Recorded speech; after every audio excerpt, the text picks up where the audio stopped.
Bonjour à toutes, bonjour à tous. Merci beaucoup à Alain Flugère de m'avoir donné l'opportunité de venir mêler ma voix à la discussion. Plusieurs petites choses pour commencer, en guise d'introduction. J'appartiens à l'Observatoire national de la laïcité. Nous sommes 10 personnalités à avoir été nommées par François Hollande en 2013 ou 2014. Et j'ai pu observer tout au long de ces années au sein de l'Observatoire, entre les membres de l'Observatoire, et puis également au fil des auditions de l'Observatoire national de la laïcité, à quel point dans notre société française aujourd'hui, les positions autour de la laïcité se clivaient au point de devenir à peu près définitivement antagonistes, et au point de rendre l'usage et la compréhension du principe de laïcité à peu près inaccessible, avec ce dommage extrêmement préjudiciable pour notre société et qui est que nous n'avons pas de plan B. C'est-à-dire que si nous ne sommes pas capables, nous Français aujourd'hui, d'apaiser la situation, d'apaiser le débat, d'apaiser les tensions autour de la laïcité, je me demande bien de quelle notion nous allons pouvoir nous servir dans la société qui est la nôtre et dont les mots ont été décrits par Georges Bensoussan notamment. Comment est-ce que nous allons pouvoir faire simplement pour vivre ensemble, pas seulement vivre ensemble au sens, je dirais, banal, commun et inintéressant du terme, c'est-à-dire coexister, cohabiter, vivre les uns à côté des autres sans avoir grand-chose à faire ensemble, mais vivre ensemble selon, je dirais, l'exigence républicaine qui est l'exigence d'une véritable concorde sociale, voire, on peut rêver, comme le disait Aristote dans l'Éthique à Nicomède, d'une amitié sociale. C'est-à-dire d'une capacité dans la société à vivre de manière solidaire, partageuse, rassemblée, fraternelle, autour des mêmes objectifs, si possible, et d'un certain nombre de valeurs que nous pouvons partager et qui transcendent, sans les nier, sans les aplatir, sans les écraser, toutes les différences qu'il peut y avoir entre nous. Bon. Donc j'ai observé au sein de l'Observatoire cette façon dont notre société progressivement perdait la capacité d'un usage du principe de laïcité à un moment d'histoire nous en avions pourtant extrêmement besoin. Je sais pas si le micro il veut pas. C'est bon là comme ça. N'aie pas peur, n'aie pas peur. Tout va bien. Je suis ton ami. Bon. J'ai repris ce thème de la difficulté que nous avons aujourd'hui à parler de laïcité d'une façon un petit peu apaisée et rassembleuse. Dans ma dernière chronique du Nouvel Obs, je fais des chroniques dans le Nouvel Obs tous les 15 jours, si ça vous intéresse d'aller voir un peu mon analyse là-dessus. C'était la semaine dernière. Ça c'était une première remarque introductive. Deuxième remarque, je ne vais pas beaucoup vous parler de l'islam aujourd'hui, il y a beaucoup de choses qui ont été dites. Moi j'en ai parlé en long, en large et en travers depuis les attentats du World Trade Center en 2001, où jeune philosophe de culture musulmane, j'ai compris que, peut-être pas ma responsabilité définitive, mais en tout cas une responsabilité majeure pour moi était de réfléchir à ce phénomène islam et à ce qui était vendu, urbi et orbi, à cette époque-là, comme le choc des civilisations par le livre de Samuel Huntington. Donc je vous invite à lire ce que j'ai pu écrire sur le sujet depuis 15 ans à peu près maintenant, jusqu'à, vous m'avez fait l'amitié de citer cette lettre ouverte au monde musulman. Non, aujourd'hui, je voudrais me concentrer sur quelque chose qui est quand même ce qui nous occupe, qui est, et d'ailleurs Georges Bensoussan a énoncé la question comme telle, que doit faire l'école? Que peut faire et que doit faire l'école dans ces territoires perdus, ou dans cette France périphérique, dans cette France où on assiste à une dérive des continents, des continents sociaux, dérive des continents culturels, etc. etc. Eh bien, partout, jusqu'à preuve du contraire, encore aujourd'hui, l'école reste ouverte. On dit, là, dans tel quartier, les flics ne peuvent plus aller, les pompiers ont peur de se faire caillasser, les commerces sont fermés, le dernier médecin a mis la clé sous la porte. Ben oui, mais l'école est ouverte. On y va. Et demain, vous irez. Voilà. Et de ce fait, l'école est aujourd'hui en première ligne de toutes les questions sensibles, de toutes les questions qui fâchent, et en première ligne aussi de toutes les difficultés sociales. L'école n'a pas seulement affaire aujourd'hui à la radicalité qui se développe comme une véritable stratégie de la part de certains groupes islamistes.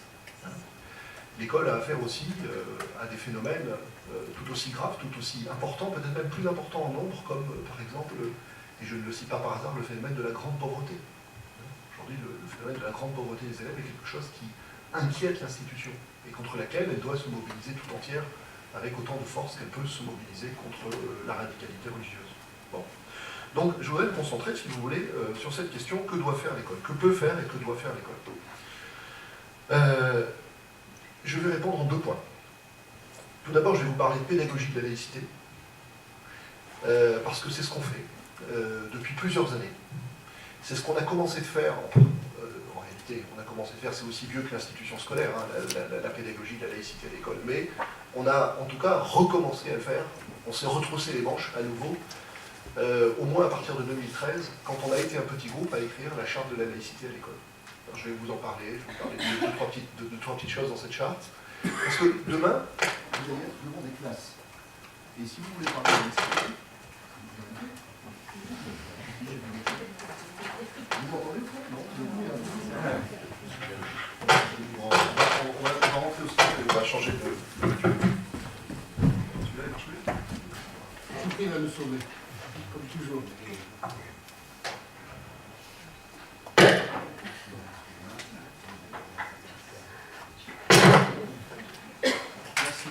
Merci. Voilà. Ça va là? Vous m'entendez? Ouais. Donc dans un premier temps, je vais vous parler de pédagogie de la laïcité, avec simplement une idée.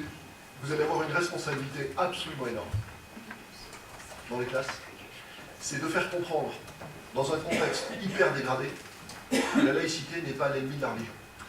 Que la laïcité n'est pas une arme de destruction massive du religieux en général et de l'islam en particulier. Dans un contexte très dégradé, parce que, vous le savez, aujourd'hui, nous sommes victimes les uns et les autres de 2 extrêmes. Un extrême qui présente continuellement la laïcité comme l'expression d'un racisme d'État. C'est par exemple une des spécialités du collectif contre l'islamophobie, dont on a parlé. Et puis un autre extrême qui, lui, effectivement, brandit la laïcité comme une arme de destruction massive du religieux. Et ça, je dirais, c'est toute la nébuleuse identitaire. Résultat, il y a une espèce de nuage noir qui s'est installé au-dessus de la laïcité, qui rend la compréhension de son principe à peu près inaccessible, parce que les uns et les autres sont persuadés qu'effectivement, entre la laïcité et la religion, les uns le déplorent, les autres s'en félicitent, il y aurait un antagonisme radical, un antagonisme de principe, alors que c'est faux. Et donc toute la difficulté pour vous, pour nous, dans chacune des classes, c'est d'arriver de manière apaisée, dépassionnée, à faire entendre que le principe de laïcité est au bénéfice de la liberté, de l'égalité, de la fraternité, de la concorde entre ceux qui croient au ciel et ceux qui n'y croient pas. Voilà, je dirais, le cap qu'il va falloir garder pour que, petit à petit, peut-être, dans les esprits, recule le préjugé d'une laïcité qui serait une arme de destruction massive du religieux. Donc je vais parler un tout petit peu de ce principe de laïcité tel que nous pouvons le porter dans nos classes. Si je vous le dis à la mode politique, je vais vous donner des éléments de langage. Parce que c'est ça concrètement dont il s'agit d'être doté au jour le jour. Vous êtes devant une classe, la laïcité arrive sur le tapis, vous êtes obligé de convoquer le principe de laïcité. Qu'est-ce que vous faites? Comment est-ce que vous en parlez? Vous voyez? Et puis, dans un deuxième temps, toujours par rapport à la responsabilité, mission, contribution de l'école à faire vivre ce principe de laïcité, à le mobiliser, à continuer à s'en servir, vaille que vaille, coûte que coûte, dans ce contexte où tout voudrait nous persuader qu'il faut l'abandonner, eh bien, ce qui va être mesuré, c'est le deuxième élément de notre responsabilité, c'est la capacité de l'école à rester ferme sur un certain nombre de principes ou sur un certain nombre d'exigences, des exigences qui sont directement relatives au principe de laïcité. Je parlerai donc dans un second temps, de façon très concrète, de ces exigences à travers une série d'exemples. Alors dans un premier temps, pédagogie de la laïcité. Comment est-ce que nous allons montrer, les uns et les autres, que cette laïcité est au bénéfice de tous? Que cette laïcité n'est pas une arme de destruction massive du religieux, qu'elle n'est pas anti-religieuse?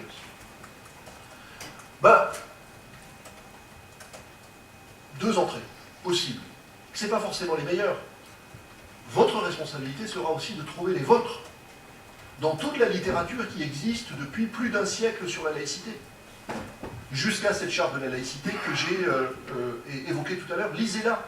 Demandez-vous avec quelle entrée dans ces 15 articles vous êtes le plus à l'aise. Hein, quel va être votre levier d'Archimède, c'est-à-dire cet article dans la charte qui va vous permettre de faire passer l'idée et la conviction d'un bénéfice de ce principe. Mais moi, je vais choisir deux entrées. D'abord, tout à l'heure, on a parlé de la loi de 1905, loi de séparation. Souvent, c'est peut-être par là qu'il faut commencer, c'est ce que vous avez fait, on commence par l'énoncer, au moins énoncer ces deux premiers articles. Mais ça ne suffit pas. En tant que pédagogue, ça ne peut pas suffire. Nous, notre rôle de pédagogue, c'est d'expliquer. Donc, qu'est-ce qui se passe avec la loi de séparation? Quelque chose de très simple, ou en tout cas qu'on peut dire de façon très simple aux élèves.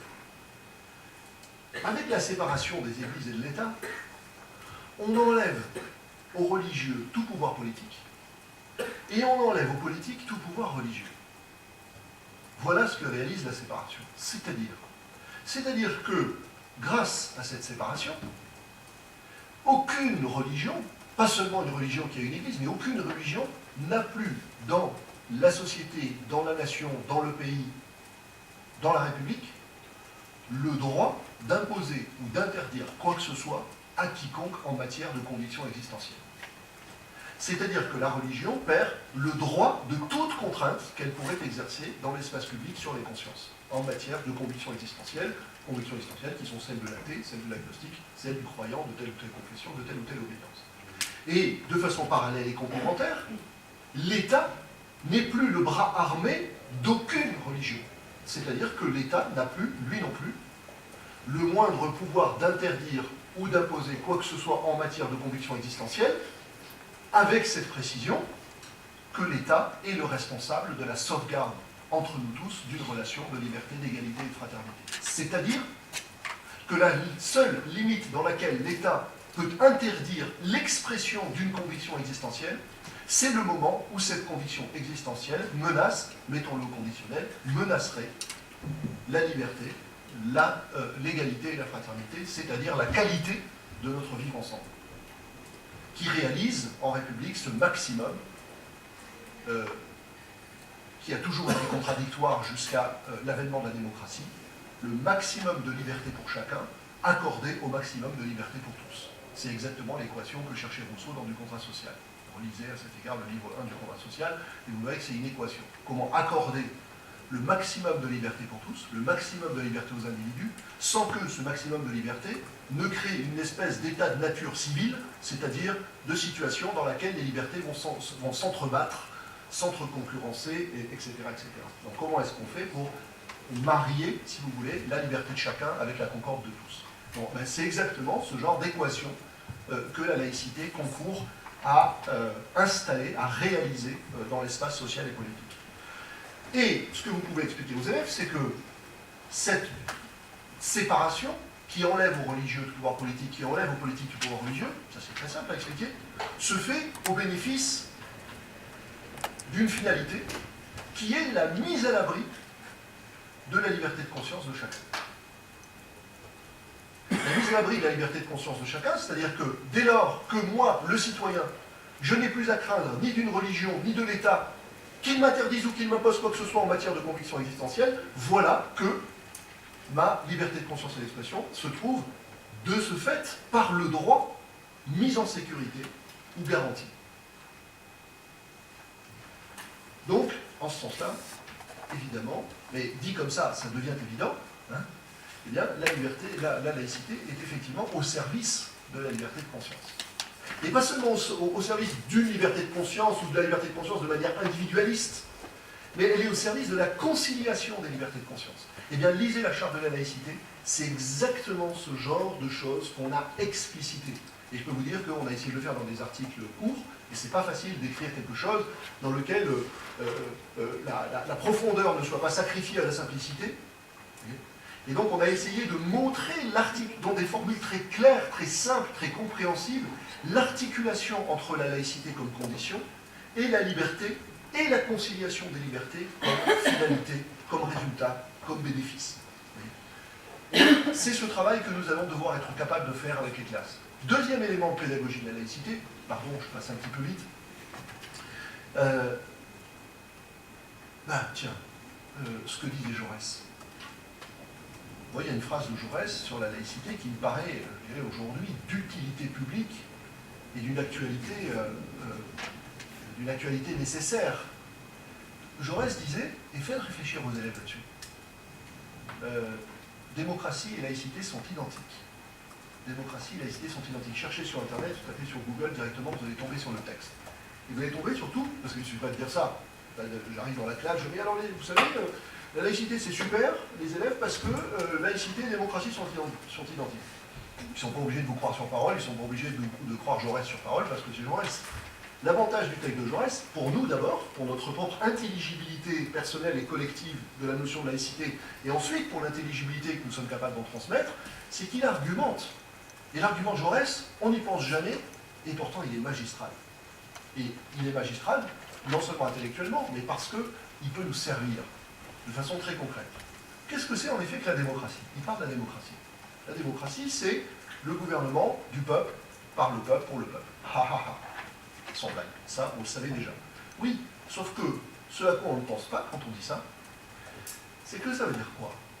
Ça veut dire qu'en démocratie, ce sont les hommes, c'est-à-dire les êtres humains, pas les hommes masculins, les êtres humains, femmes et hommes, qui font la loi. C'est-à-dire que l'élaboration de la loi, c'est une élaboration qui est le résultat d'un exercice des facultés humaines, de raison, de conscience et de dialogue. On fait la loi, nous les êtres humains, en se servant de notre raison, de notre culture, aussi peut-être dans une certaine mesure de nos désirs, de notre imagination, de nos aspirations, de nos idéaux, etc. Et puis du dialogue. C'est-à-dire que la loi, en démocratie, est le résultat d'une élaboration collective des hommes, par leurs facultés naturelles, à commencer par celle du langage, ou du logos, comme disaient les Grecs, qui est indissociablement raison et discours. Mais ça veut dire quoi? Eh bien, ça a cette conséquence, justement, comme je le disais, à laquelle on ne pense jamais, c'est que si c'est une loi qui est faite par les hommes, ce n'est pas une loi qui est faite par les dieux. C'est-à-dire que si vous cherchez dans l'ensemble de l'histoire humaine, les sociétés, les cultures, les civilisations ont toujours fait la loi de deux manières. Soit la loi descendait des dieux, à travers un message, à travers une mythologie, à travers une prophétie, à travers un texte sacré, à travers un Lao Tzu qui apparaît et qui disparaît, ou un Mohammed qui dit que dans la grotte du mont Hira, il a reçu telle révélation, ou bien il y a la loi qui est faite par les hommes. Eh bien, quand Jaurès dit que démocratie et laïcité sont identiques, il nous montre qu'en réalité, même si nous, Français, nous disons laïcité, et il y a beaucoup de démocraties dans le monde qui ne disent pas laïcité, à chaque fois que vous avez démocratie, vous avez laïcité, c'est-à-dire que vous avez séparation. Pourquoi est-ce que vous avez séparation? Parce que, de façon consubstantielle à la démocratie, eh bien, vous avez une loi qui est faite par les hommes. C'est-à-dire que partout où il y a démocratie, ce n'est pas la loi des dieux, quel que soit le dieu, qui peut régner. Donc, pensons les uns et les autres à ce passage par la démocratie. À ce passage par la démocratie pour montrer que la laïcité, d'abord, ce n'est pas une invention franco-française, ce n'est pas une lubie franco-française, et que ensuite, ce n'est pas dans la République française une espèce de gadget, c'est quelque chose qui nous parle de l'essence de la démocratie, c'est-à-dire de cette ambition, pour des êtres humains, de se servir de leurs facultés sans l'aide des dieux pour faire la loi. Bon. Donc, il y a ici matière à une pédagogie.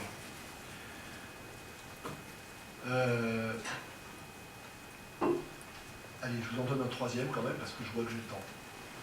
Un troisième élément d'entrée dans une pédagogie de la laïcité. Je vais lire l'article 6 de la charte de la laïcité à l'école. Attention, hein, je vous précise, ça, c'est pas l'étape de la loi. C'est pas la Bible, c'est pas le Coran. Hein, c'est-à-dire que c'est pas une espèce de texte sacré qu'on pourrait tous réciter pieusement, si possible dans le psalmodiant, et en espérant que les élèves pleurent de joie et de reconnaissance vis-à-vis ou envers l'institution pour avoir pondu ce texte magnifique. Ces articles ne valent que si on les travaille. Ces articles ne sont intéressants que s'ils font l'objet en classe d'une délibération, d'une réflexion collective qui va permettre à la fois de soulever les problèmes et en même temps peut-être d'espérer se donner avec les élèves une voie de résolution de tout ce qui est épidermique, de tout ce qui est sensible, de tout ce qui fâche, etc. etc. Bon, Alors, en l'occurrence, je ne vais pas me contenter de réciter cet article 6, vous allez vous lire l'article 6, je vais commencer juste une toute petite réflexion sur sa base. Je le lis. La laïcité de l'école offre aux élèves les conditions pour forger leur personnalité, exercer leur libre arbitre et faire l'apprentissage de la citoyenneté. Elle les protège de tout prosélytisme et de toute pression qui les empêcherait de faire leur propre choix. Waouh, c'est génial, la laïcité de l'école. La laïcité de l'école, elle offre aux élèves les conditions pour forger leur personnalité et elle les met à l'abri ou elle les protège de tout prosélytisme. Mais l'élève, il n'est pas obligé de vous croire sur parole. Le parent d'élève, il n'est pas obligé de vous croire sur parole parce que c'est écrit dans la charte de la laïcité. Le réflexe, ça va être, mais oui, mais prouve-le-moi. Ça va être l'opportunité, alors il ne s'agit pas d'être agressé par la question, sans être agressé par la question, mais ça va être l'opportunité, en effet, d'expliquer.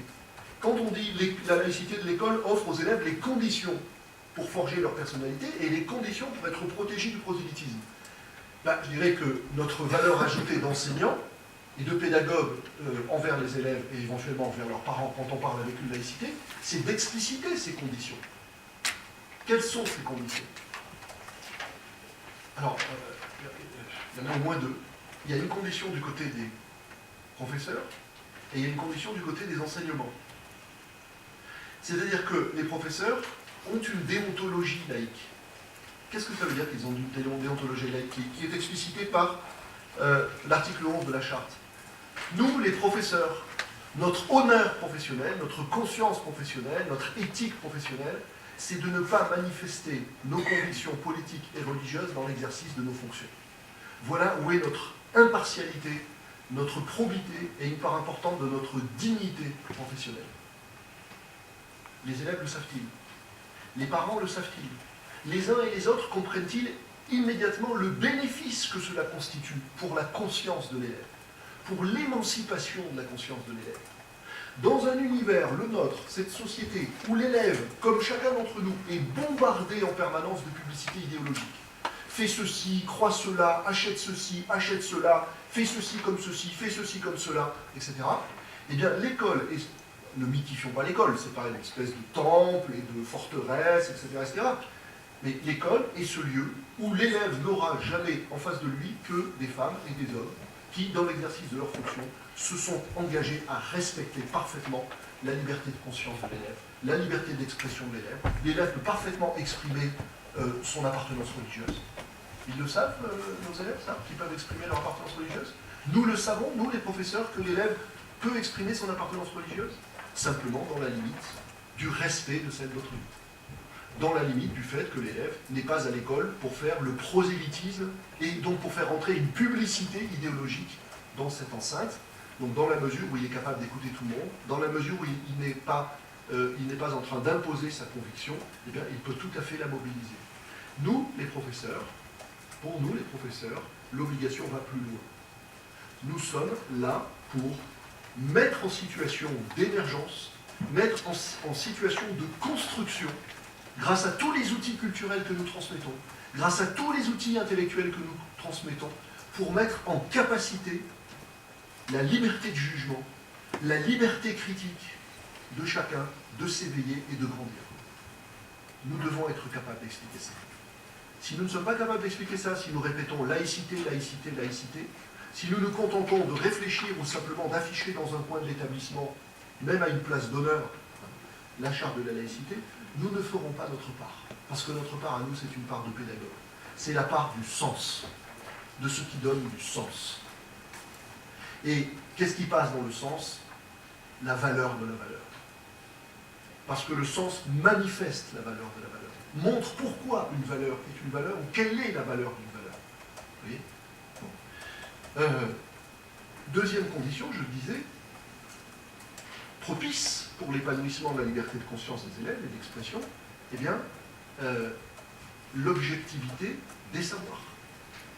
Le professeur n'a pas, avec ses préférences personnelles, établi un programme qui lui plaisait.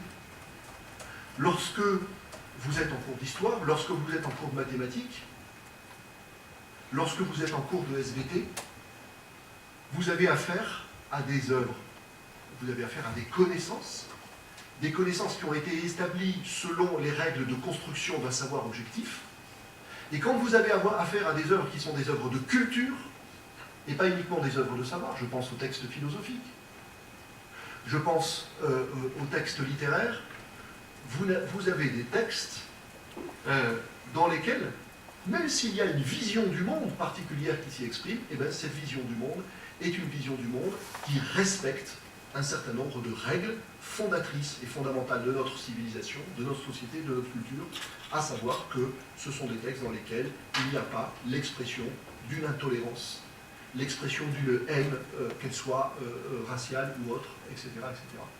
Et je crois que ça, notre première responsabilité, c'est d'en faire prendre conscience aux élèves. Pourquoi? Parce que nous sommes dans un contexte, encore une fois, pardon, je vais employer un terme vulgaire, pourri, où la laïcité de l'école, c'est la loi du 15 mars 2004 sur l'interdiction des signes. Non mais je rêve.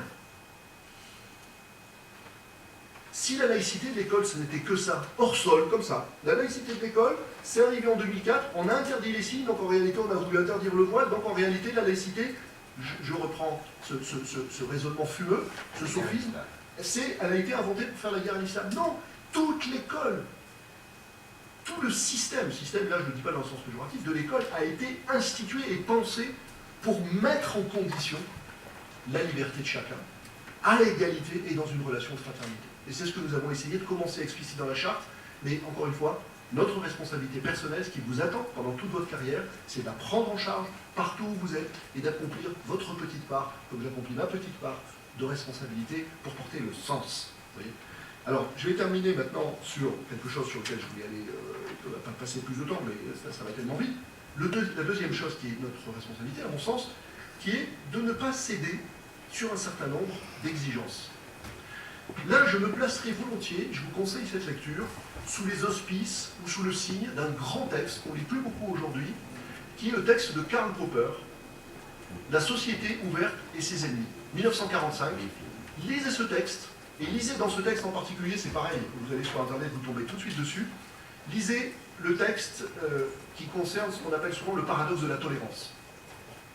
Si nous avons des exigences en matière de laïcité, si nous réfléchissons à placer le curseur de la limite de l'expression des convictions au nom de la laïcité, au motif de laïcité, c'est parce que nous sommes attachés à la tolérance et parce que nous avons une vieille expérience de la tolérance, de sa notion et de sa pratique, de son concept et de sa pratique, et que nous savons depuis longtemps qu'être tolérant, ce n'est pas tout tolérer. Et que si la tolérance fait l'erreur de tout tolérer, y compris ce qui la contredit, c'est-à-dire si elle fait l'erreur de tolérer l'intolérance, alors là, la tolérance est en danger. La tolérance entre dans une démarche qui est une démarche suicidaire. Donc, je me placerai volontiers sous les auspices de ce signe, sous les auspices de ce livre et de ce texte, mais encore une fois, ce n'est pas une Bible. C'est un texte à discuter avec les élèves. C'est un texte qui est un texte très simple. Il ne s'agit pas d'attendre d'être en terminale, en philosophie avec les terminales, pour lire ce texte. Vous vous rendrez compte qu'on peut l'aborder par morceaux, hein, en sélectionnant des extraits, des passages, des citations, pour entreprendre avec eux une réflexion critique sur ce qui est acceptable ou ce qui n'est pas acceptable. En l'occurrence, qu'est-ce qui n'est pas acceptable, qu'est-ce qui est contraire à nos principes à l'école? Et je vais dire à quel principe. Et que la laïcité peut nous permettre, effectivement, pardon, oui, hop, voilà. Mais que la laïcité peut nous permettre d'endiguer, je parle de cette intolérance. Tout d'abord, le professeur dans sa classe doit pouvoir tout enseigner, tout ce qui est dans les programmes. Il doit pouvoir parler du conflit israélo-palestinien. Il doit pouvoir parler de la Shoah. Il doit pouvoir parler de l'histoire des religions. De façon distanciée. Il doit pouvoir parler de Darwin, etc., etc. C'est-à-dire tout ce qui fait l'objet, tout ce qui est une œuvre de savoir, tout ce qui est une œuvre de culture, il doit pouvoir en parler. De ce point de vue-là, en tant qu'institution et en tant que personne, il n'y a pas de lâcheté possible. C'est-à-dire que nous ne pouvons pas, surtout dans le contexte actuel qui a été évoqué, reculer lorsque, face à un savoir qui est dispensé, ou que nous nous apprêtons à dispenser, nous appréhendons les réactions d'intolérance Et parmi ces réactions d'intolérance, celles qui se manifestent, c'est vrai, aujourd'hui, beaucoup, la manifestation d'antisémitisme. Nous, institutions, par rapport à ça, nous ne pouvons pas céder. Nous ne pouvons pas éluder la question. Nous ne pouvons pas choisir de ne pas parler de la Shoah, par exemple, ou de ne pas parler de Darwin, parce que nous savons à l'avance que nous allons avoir face à nous des réactions d'intolérance au prétexte d'une croyance religieuse. Je dis bien au prétexte d'une croyance religieuse. Bon. Deuxième chose que nous ne pouvons pas accepter, le conditionnement de l'enfant par des dogmes. Voilà pourquoi, je vais prendre deux exemples. Voilà pourquoi l'école a énoncé et a promulgué la loi du 15 mars 2004 sur les signes. Pourquoi? Parce qu'il ne s'agit pas de n'importe quel signe, il s'agit des signes religieux ostentatoires. Ostentatoire, ça veut dire qu'il veut se montrer, qu'il veut s'afficher, qui fait publicité de soi. Un enfant, tel que le conçoit l'école, n'a pas à être le porte-drapeau ou l'étendard d'une religion. Un enfant, c'est une liberté de conscience en voie de constitution. Il n'a pas à être reçu par l'école comme s'il pouvait être conditionné a priori par une appartenance religieuse qui lui demande de faire sa propre publicité. Donc ça, nous ne pouvons pas l'accepter. Nous ne pouvons pas accepter de la même manière de proposer des menus halal ou des menus cachers dans les cantines. Pourquoi? Parce que l'école n'a pas à se faire l'auxiliaire d'un dogme religieux. L'école, sa responsabilité, c'est de proposer une offre de choix à la cantine, de telle façon qu'aucun enfant ne soit lésé. Il ne peut pas manger de viande, il mange du poisson. Ce qui est inacceptable, c'est de ne proposer que de la viande. Mais l'école ne peut pas faire le pas supplémentaire qui consiste à proposer du kasher ou du halal, parce que ça relève d'une prescription dogmatique, et l'école n'a pas à considérer l'enfant comme un petit juif, comme un petit chrétien, comme un petit musulman, comme un petit qui appartiendrait déjà, corps et âme, à une religion dans laquelle il serait, encore une fois, d'ores et déjà conditionné ou déterminé, prédéterminé par ces dogmes. Encore une fois, l'école, je crois que ça c'est aussi une piste que nous avons à travailler en tant que pédagogue, l'école accueille des élèves. Qu'est-ce que c'est que des élèves? C'est-à-dire des êtres qui ont à s'élever, pas à s'élever vers je ne sais quelle sainteté de tel ou tel ordre, mais à s'élever, c'est-à-dire à se constituer, à se construire comme personne intellectuelle, comme personne morale, comme personne sociale. Si je reprends les grands idéaux de la modernité, comme un individu autonome, même si, bon, depuis le début de la modernité, on sait à quel point cette autonomie est difficile et peut-être un leurre, il n'empêche, chacun a à se constituer comme sujet. Et à partir de là, il est contradictoire avec cette vision que nous avons de l'élève, qu'il soit accueilli dans l'enceinte de l'école comme quelqu'un qui est déjà prédéterminé par une appartenance qui le conditionne. Troisième chose que l'école ne peut pas accepter, et face à laquelle il ne s'agit pas de reculer, l'assignation des filles ou des femmes à des rôles stéréotypés. C'est une femme ou c'est une fille, donc elle ne fait pas de sport, elle ne va pas à la piscine, elle n'a pas droit à des cours d'information sur la sexualité, etc. etc. C'est absolument inacceptable. C'est inacceptable, c'est-à-dire que nous sommes dans une civilisation, dans une culture, dans une société. Il ne s'agit pas là de basculer une fois de plus dans cette espèce d'orgueil occidental qui veut faire d'un certain nombre de valeurs, des valeurs universelles a priori, etc. Aujourd'hui, les principes d'égalité, le principe de l'égalité entre les hommes et les femmes est non seulement un principe constitutif de l'Occident, mais un principe qui a été reconnu, dont l'universalité a été reconnue par tout un ensemble de sociétés et de cultures du monde, bien au-delà des rivages de l'Occident. Et donc, assigner d'avance les filles à un certain nombre de stéréotypes, c'est quelque chose qui est absolument inacceptable. Bon, voilà. En conclusion, parce que l'heure tourne, deux ou trois petites choses. Tout d'abord, nous ne pouvons pas laisser dire que l'école a démissionné par rapport aux questions de laïcité. L'école, je vous l'ai dit, est en première ligne sur toutes ces questions, partout sur le territoire. Et parfois, elle est seule, dans une position de très grande solitude. L'école, à la suite des attentats de 2015, s'est engagée dans une grande mobilisation pour les valeurs de la République. Je racontais ton Tour de France, moi ça a été un de mes Tours de France aussi, que d'aller partout et de voir avec quelle détermination, partout en France, des milliers de personnels de l'éducation nationale, des milliers de professeurs se sont engagés pour porter à nouveau un discours sur ce principe de laïcité en lien avec les valeurs de la République. Alors évidemment, je crois qu'aujourd'hui, le problème pour l'école, ce par rapport à quoi il s'agit de ne pas se cacher, c'est qu'on doit faire plus. On doit non seulement pérenniser la grande mobilisation de 2015, mais améliorer encore nos éléments de langage, améliorer encore le courage que nous pouvons avoir dans un certain nombre de situations difficiles pour porter ces questions d'une manière, et ça je dirais que ça requiert un travail sur soi, véritablement un travail sur soi, de manière dépassionnée, apaisée. On ne part pas en guerre. On ne cherche pas des armes pour défendre la laïcité. On cherche des outils pour la faire comprendre. Et je peux vous dire que c'est différent. Et la deuxième chose que je voudrais dire, relative à celle-ci, c'est qu'on ne s'engage pas, que ce soit sur ce terrain-là, tout seul. Tout seul, en tant que professeur, si vous avez l'impression que vous parlez dans le vide dans votre établissement, dans votre école, vous allez vous décourager. Quelle que soit votre énergie de départ, soit vous allez vous décourager, soit vous allez vous radicaliser. C'est-à-dire que ça va vous aigrir. Vous allez petit à petit être dans le ressentiment. Donc la condition pour que nous, l'école, un, on ne s'aigrisse pas, c'est très joli, et deux, pour qu'on ne renonce pas, qu'on ne se décourage pas, c'est de jouer collectif. Et ça ne vaut pas seulement pour la question de la laïcité, ça vaut pour toutes les questions de pédagogie, de métier.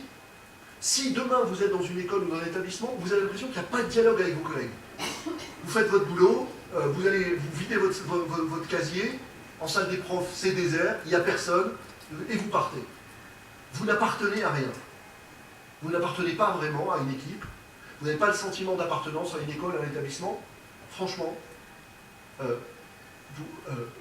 dans ce cas-là, vous êtes en danger. Vous êtes en danger parce que vous vous retrouvez en situation de fragilité.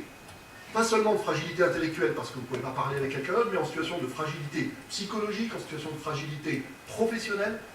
Et donc je crois que si nous voulons nous donner une chance de porter ces sujets sensibles, d'avoir le courage et la capacité de parler de laïcité de façon, je dirais, à la fois ouverte, elle est au bénéfice de la liberté, ferme, il s'agit de répéter et de porter un certain nombre d'exigences, eh bien, on ne peut que le faire ensemble. Donc, votre responsabilité, partout où vous serez, sera de chercher celles et ceux avec lesquels vous pouvez vous engager sur ces questions. Donc, il va falloir que vous soyez capable de provoquer le débat, de poser des questions à vos collègues, de vous demander, quand vous arrivez quelque part, quelle est la mémoire de l'établissement ou de l'école sur un sujet. Qu'est-ce qui a été fait? Qu'est-ce qui s'est produit? À quel type d'élèves est-ce qu'on a affaire? Est-ce qu'il y a des problèmes ici qui vont être des problèmes d'antisémitisme? Est-ce qu'il y a des problèmes de contestation d'enseignement, etc. Vous ne pouvez pas arriver quelque part, je dirais comme ça, la bouche en cœur, en se disant bon bah on verra bien, et puis de toute façon déjà avec mon programme j'ai tellement de choses à faire que ça sera peut-être au mieux la 5e roue du carrosse. Vous voyez. Donc ce à quoi j'invite là, véritablement, c'est à cette concertation. Soyez partout où vous allez des femmes et des hommes de dialogue. Parce que ces éléments de langage que vous allez pouvoir trouver face aux élèves, vous les trouverez avec d'autant plus d'assurance que vous les aurez travaillés ensemble avec l'équipe à laquelle vous appartenez. Voilà. Merci.